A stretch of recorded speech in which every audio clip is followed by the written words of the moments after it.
Welcome to Ayurveda and Spirituality with your host, Alakananda Ma, a renowned Ayurvedic expert and a graduate of a top London medical school.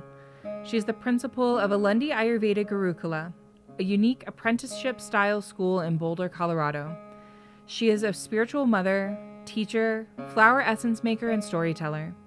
Join us as we uncover the timeless principles of Ayurveda, discover practical tips for enhancing vitality, and explore the deeper dimensions of spirituality that intertwine with the ancient science of life.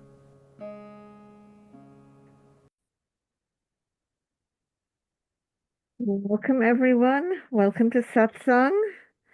Satsang is a meeting of hearts, a gathering of friends to inquire into the truth. Today, we're continuing on with Taittirīrya Upanishad. We're going to the third chapter or third book, depending how some people express that in different ways. So last time, when we looked at the second chapter or second book, it went through all of the sheaths, Annamaya kosha, the food sheath or food body, or then Pranamaya kosha, the energy body, the pranic body, Manomaya kosha, the mental body, Vijnanamaya kosha, the knowledge or wisdom body, and then Anandamaya kosha, the bliss body. It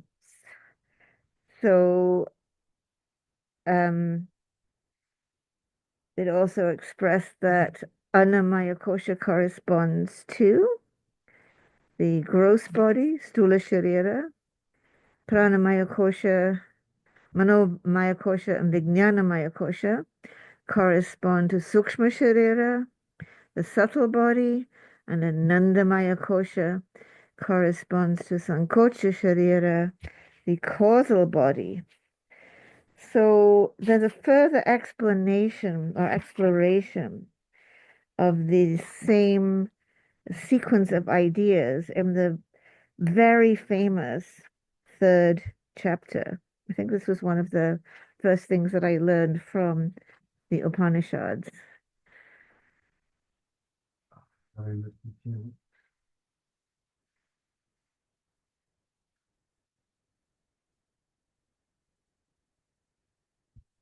So chapter 3, Bhrigu Valli. Bhrigu undertakes the investigation of Brahman. So Bhrigu is the son of Varuna. And he comes to his father Varuna and he says, Venerable Sir, teach me Brahman. And Varuna says, matter, life, sight, hearing, mind, and speech.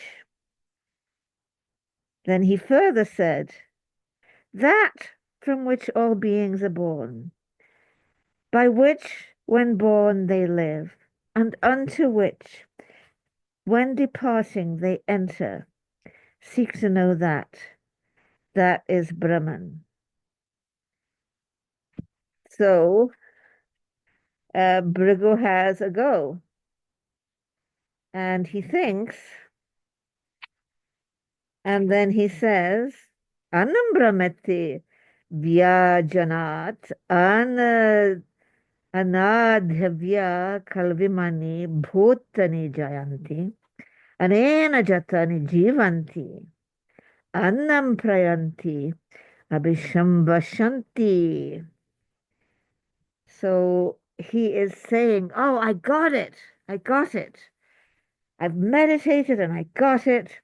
Food is Brahman, because from food all beings come, by food they live, and unto food they all return.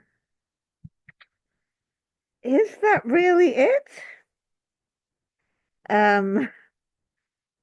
So maybe that's not really it. So he goes back to Varuna and says, I'm not quite sure I've got it. Can you teach me? And he says, you go away and meditate more. seek to know Brahman, because Brahman is austerity. So he goes up. Brahman is tapas, that heat, that sweat we generate through our austerity. So he went and he meditated and he performed austerity, and he's like, there's something beyond food. Prana brahmati vijnati pranadhyeva kalvimani bhutani jayante pranena jatani jivanti pranam prayanti abhisham vishanti. Prana is Brahman. I got it. From prana, all beings come. By prana they live, and unto prana they all return. Is that right? Maybe I should have another go. So he goes back and he says, so did I get the answer yet? Teach me Brahman. And Varuna says, so you go and you're getting something. You go and do more tapas. Go and do more tapas. Seek to know Brahman. Brahman is tapas. So he goes and he does more tapas. And he probes a little deeper and he comes back and he says, Mano Brahmati Vyajanat Manaso Hieva Kalvimani Bhutani Jayante Manasa Jatani Jivanti Mana Prayanti Abhisham Vishanti. I got it. I've really got it. Manas, mind is Brahman. Yeah, first of all, I thought it was Anna. I thought it was food. Then I thought it was prana. That was Brahman. But really, mind must be Brahman. For from mind, all beings come. Through mind they live. And unto mind they all return. Did I get it yet? So he approaches his father. Did I get it yet? Teach me Brahman.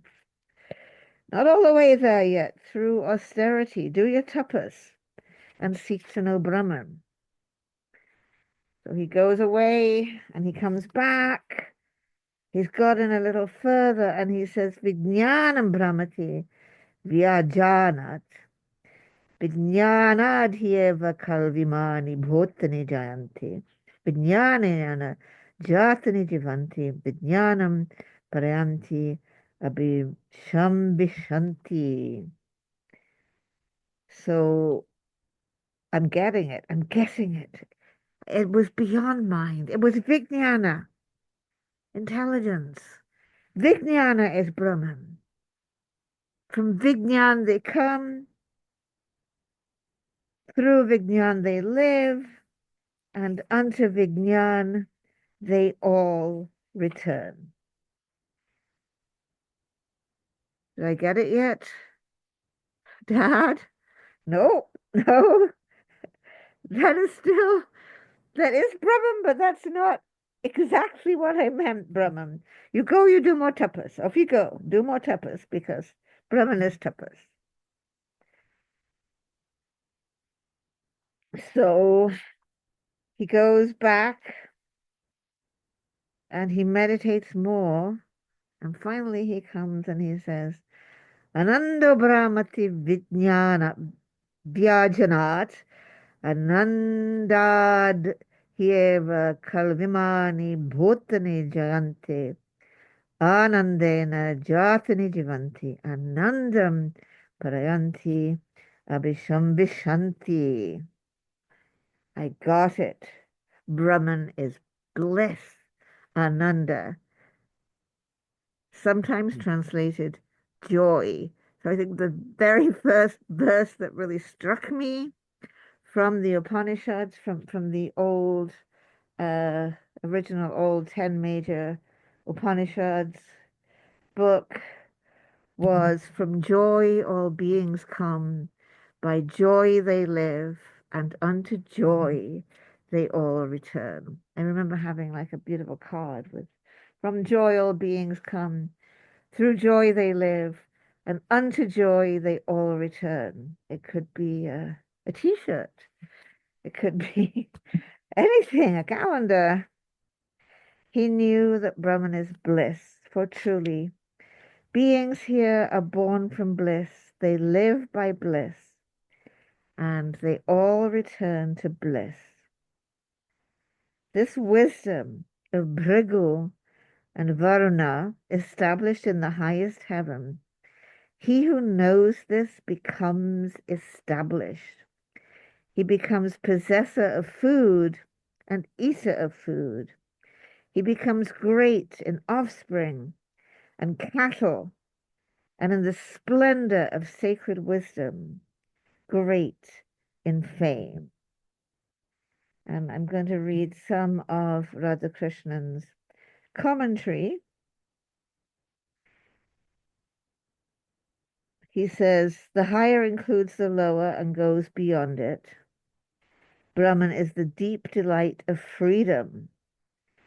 The Upanishad suggests an analogy between the macrocosm, or nature, and the microcosm, us.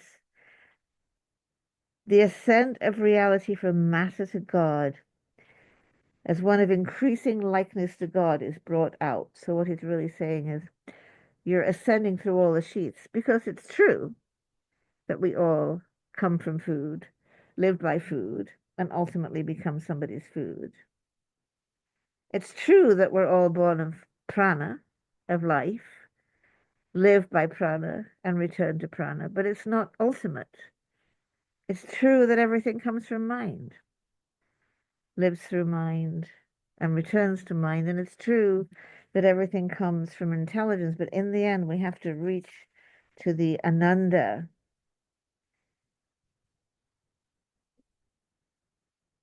And then he says, which is pretty interesting, this analysis is accepted by the Buddha, who speaks of 5 kinds of food for the physical, vital, psychological, logical, and spiritual elements. Same thing, the sheath. The enjoyment of nirvana is the food of the spirit. And then he quotes St. Augustine, step by step was I led upwards from bodies to the soul which perceives by means of the bodily senses, thence to the soul's inward faculty, the limit of intelligence of animals, thence again to the reasoning faculty. So he's actually gone from anna to prana to manas to vijnana. And when its power, this power also within me, found itself changeable, it lifted itself up to its own intelligence and withdrew its thoughts from experience. It cried out beyond all doubt, the unchangeable is to be preferred to the changeable. Whence also it knew that unchangeable, and thus, with the flash of one trembling glance, it arrived at that which is.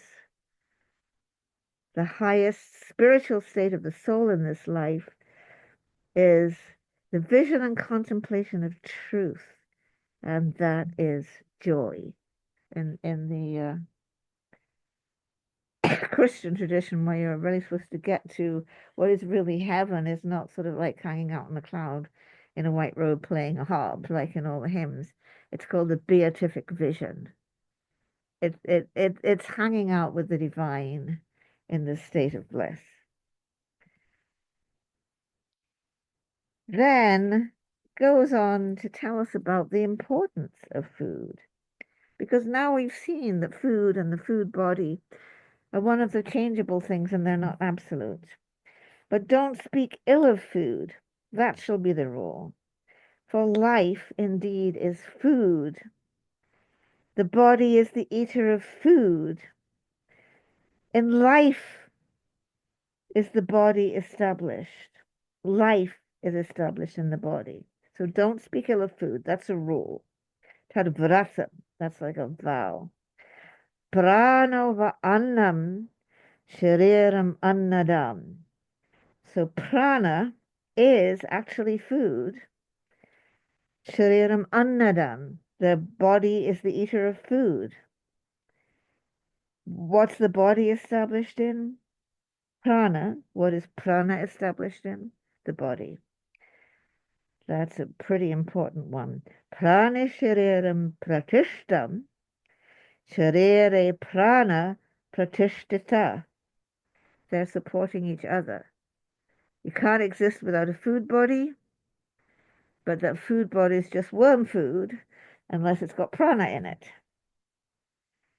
So in prana is the body established, life is established in the body. So is food established in food. He who knows that food is established in food becomes established. He becomes an eater of food. Possessing food, he becomes great in offspring and cattle, and in the splendor of sacred wisdom, and great in fame. So it is important not to speak, not to, this is really saying let's not be like, who didn't exist back then, the Gnostics.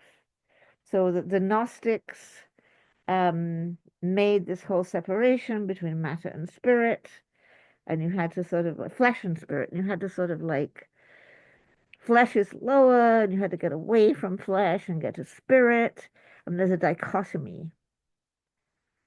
And you'll see that in some of the epistles, also in the New Testament, that kind of sense of a dichotomy between flesh and spirit.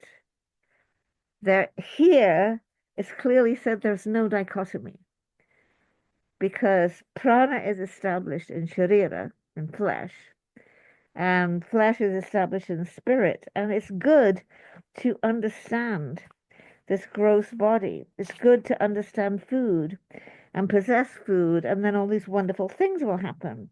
We'll have lots of children, we'll have lots of cows, but we'll also have sacred wisdom and fame. Annam na parikachita tadvratam. So the rule is, vratam, this is a rule, do not despise food. Apova annam, water indeed is food. Jyotir annadam, apsu jyoti pratishtatam. Jyotishapa pratishtita. For what? Do not despise food. Indeed, water is food. Jyoti, light, is the eater of food. So just as prana is established in the body, in the flesh, and the flesh is established in prana, in the same way, jyoti, light, it's established in water. You can think about growing up in my teenage years in Suffolk, I will go to a lot of estuaries and rivers and the sea, and you can really see how light is established in water. The water is all the sparkles of the sun, the moon. What is the color of the water? Water doesn't have a color. Why does the sea have a color? Light. That's what makes the sea. That's why the sea is gray at Shingle Street. Every time I've been to Shingle Street, it's cloudy, and you've got a gray sky and a gray sea. When you're in the Mediterranean, there's a lot more light, and the sea is a blue, blue, blue. So light is established in water. Water is established in light, and since water is food, food is established in food. He who knows that food is established in food becomes established. He becomes an eater of food, possessing food. He becomes great in offspring and cattle, and in the splendor of sacred wisdom, and great in fame. So here is, I like this one. Annam bahu kurvita tadvratam. Pritviva annam akasho nada. Akasho nada. It's akash anada. But because it's an O, it becomes akosho nada, just because of Sandhi. You'll know about Sandhi now, right? So that's brilliant. Prithviyam akasha pratishta. Akasha prithvi pratishtita. So make lots of food for yourself. My favorite hobby. Make a lot of food. That's the rule. Because it literally says that. Anambahu korvita tadvratam. For Prithvi, the earth, is food, and Akash, the space, is the eater of food. In the in Prithvi, Akash is established. In earth, space is established. We know this is true from physics, right? Because everything that we think of as Prithvi or earth actually consists of space. We were talking about this with Felix. Everything's actually space, but we perceive it as earth. Or another way you can say it is E equals mc squared. Matter is nothing but slow energy. That's my personal translation of E equals mc squared, is that matter is slow energy. So in Prithvi, Akash is established. In Akash is Prithvi established. So food is established in food. He who knows that food is established, pratishtati, established, he becomes established. He becomes an eater of food, possessing food, becomes great in offspring and cattle, in the splendor of sacred wisdom, great in fame. So we have this real word is pratishta. So it has that stand, which came right through into Latin, sto, stare, steady, startum, same thing, stand.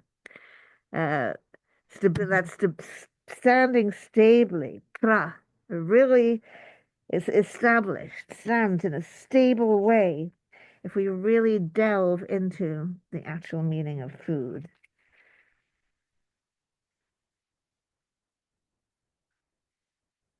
Do not deny residence to anybody. Nakanchana vasatu pratyakashita tadvratam. Give hospitality to the guests. That's the rule, so that's why you need a lot of food. You need a lot of food so you can give lots and lots of hospitality. Think about it right now as we speak today on the 17th of January 2025. There are hundreds of millions of people at Prayag. And there are like thousands and thousands and thousands of kitchens because in order to provide that hospitality to all those millions upon millions of people, you need a lot of food. They don't charge them. So it's a lot of free food. So I'm just saying, it's all free food. It's all hospitality. It's all free food. So it's all prasad. Do not deny residence to anybody. That shall be the rule. Therefore, in any way whatsoever, one should acquire much food. Food is prepared for him, they say. There's so many important deep teachings within this idea of food is prepared for him. They say when I was first traveling around in India, of course, I didn't really know the culture. I'd spent 28 years in a different culture, in a Western culture, and being told to mind my P's and Q's. You know what P's and Q's are? Mind my P's and Q's. I said that in America too. I had to mind my P's and Q's. So we're staying with this Sikh family, and they provide us food, and I say thank you. No, no thanks. You're not allowed to say thank you for food. No thanks. You have eaten your own food. You have drunk your own drink. What thanks should you render? That was the teaching. And then they I can't remember the story they told. It's like a whole complicated story about how someone had a pea in their nose. Someone had a pea in their nose, right? That's how it went. The pea was removed from the nose with all this agony for this person, and it bounces around. It gets away, it bounces around, and it's ultimately eaten by a crow. And the whole thing happened because that pea had that crow's name written on it. That I think that was roughly was the story. Or if not, it's good enough. So the every grain of rice that you eat has your name written on it. It is to be eaten by you. Food, so therefore, in any way whatsoever, one should acquire much food and prepare for your guests. If food is given first, food is given to the giver first. If food is given in the middle, food is given to the giver in the middle. If food is given last, food is given to the giver last.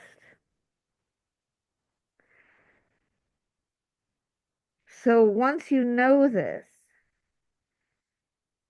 you can understand all the different aspects of life as preserving speech, the in-breath, the out-breath, the hands, the feet, the evacuation. So this is going into the Karmendriyani.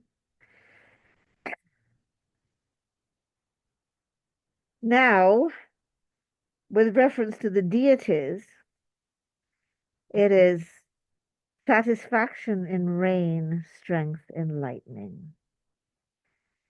So then it goes on to say, as fame in cattle, as light in the stars, as procreation, immortality, and bliss in the generative organ, in the lingam, as the all in space. Let one contemplate that. We are really coming into Brahman now as a support. One becomes the possessor of support. That one contemplate that as great, one becomes great. If one contemplates that as mind, one becomes possessed of mindfulness. So if we think of that, that's a capital T, that, which is kind of another way of referring to Brahman. We contemplate that as support, we have support. When we contemplate that as great, we become great, Maha. When we contemplate that as mind, we become possessed of mindfulness. When we contemplate that as adoration, we want to adore him. When we contemplate that as the supreme, we become possessed of the supreme. When we contemplate that as Brahman's destructive agent, all your enemies will perish. Whoa. He who is here in the person, he who is yonder in the sun, he is one. Sadyaschayam purushaya chad sava vidyate sa eka. He who is here in the person, he who is yonder in the sun, it's one. And that goes back to what we learned in Isha Upanishad, that radiant being in yonder sun, Soham Asmi. I am that. Or Tattvam Asi, thou art that. He who is here in the person, he who is yonder in the sun, he is one. He who knows this on departing from this world, reaching on to that self which consists of food, so reaching on to the food body, reaching on to that self which consists of prana, reaching on to that self which consists of mind, reaching on to that self which consists of understanding, vijnana, reaching on to that self which consists of ananda, goes up and down these worlds, eating the food he desires, assuming the form he desires. That is something amazing that you can only really experience when you get to know a Sadguru, as we had a chance to get to know Raghudas. That's almost actually the definition of a Sadguru. They don't just go up like us ordinary people. If we're really lucky, we can end up getting up to the bliss through all the bodies. But what's amazing about someone that's a Sadguru is they don't just go up and stay up. They can come down to any level. They can use all those levels. They go up and down as they please. It's a little hard to explain unless you've had the opportunity to hang out with someone who is like that, who can.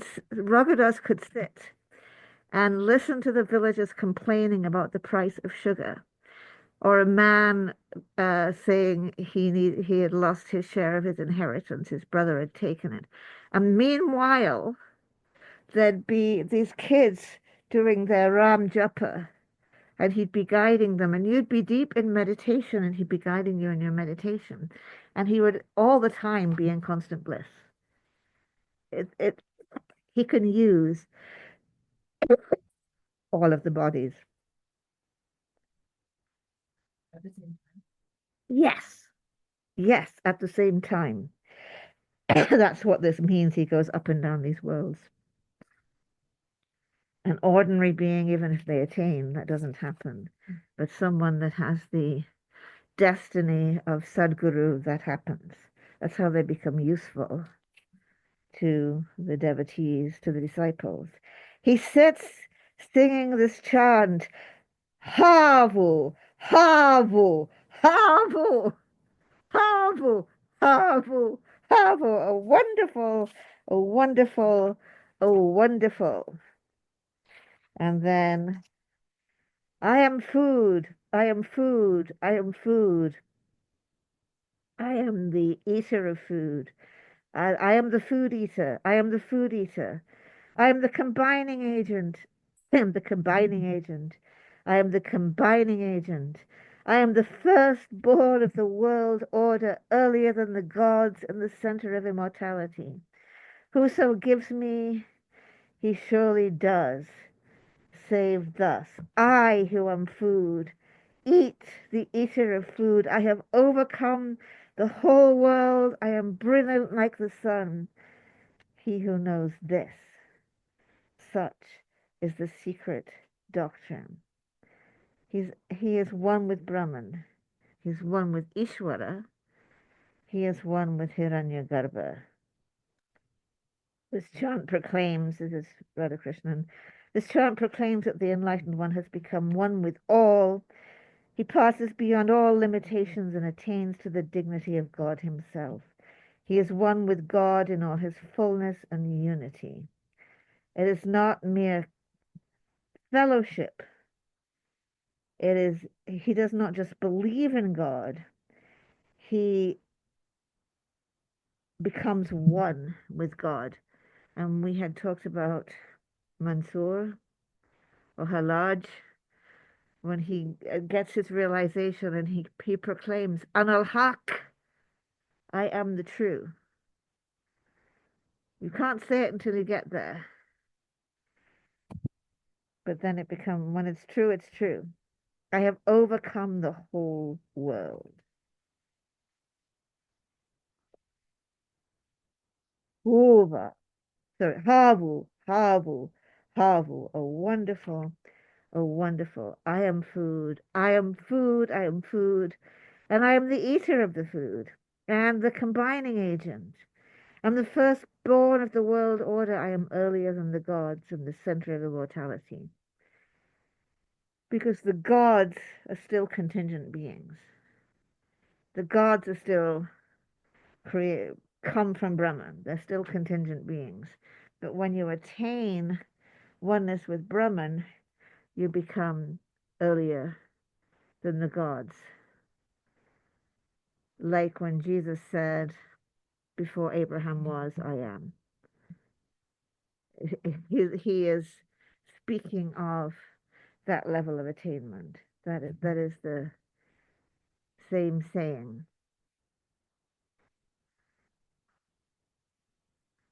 or the difference between Muhammad and Nur Muhammad. Nur Muhammad exists before the worlds are born. The Nur is the light. So I don't know if this is making sense at all, but I have overcome the whole world. I am brilliant like the sun.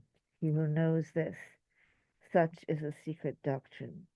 Suvar Aham Vishvam Bhovanam Abhaya Bhavam Varna Jyoti Ya Evam Veda Iti Upanishad. This is what this Upanishad teaches us. It says. Any questions or thoughts?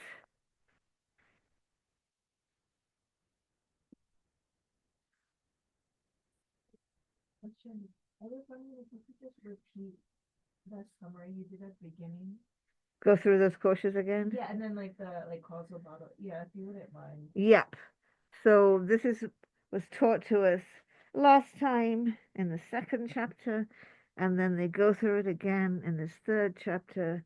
So we have Annamaya Kosha, the food body, Pranamaya Kosha, the energy body, Manomaya Kosha, mental body, Vijnanamaya Kosha, intelligence body, and then Anandamaya Kosha, bliss body. And it's taught that Annamaya Kosha corresponds to Stula Sharira, the physical gross body. Then Pranamaya Kosha, Manomaya Kosha, Vijnanamaya Kosha correspond to Sukshma Sharira, the subtle body. And then Anandamaya Kosha corresponds to Karana Sharira or Sankocha Sharira, the causal body, which is going to not chop and change the way the other two bodies do. And that also kind of fits into when we were doing Mandukya Upanishad and the the U, and the Ma, because that was talking about the bodies, physical, subtle, and causal body. Okay, thank you so much. Yep.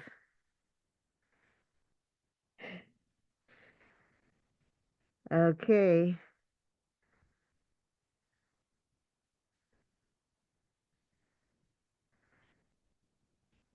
So, yep, that was the very first thing Christopher Isherwood did that translation with his Swami. From food all beings come, by food they live, and unto food they all return. From life all beings come, through life they live, and unto life they all return. And ends up from joy all beings come, through joy they live, and unto joy they all return. Which is just like amazingly comforting amid all the tribulations of this world, to know that that's also what's really happening.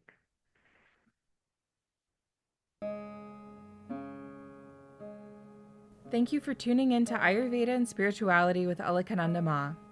We hope today's exploration has ignited a spark of curiosity and insight within you.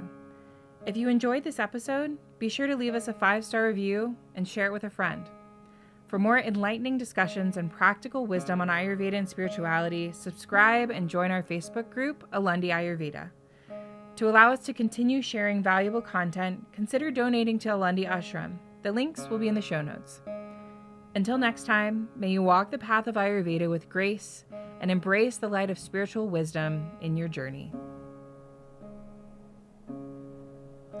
Trayambakam yajamahe Sugandhim pushtiva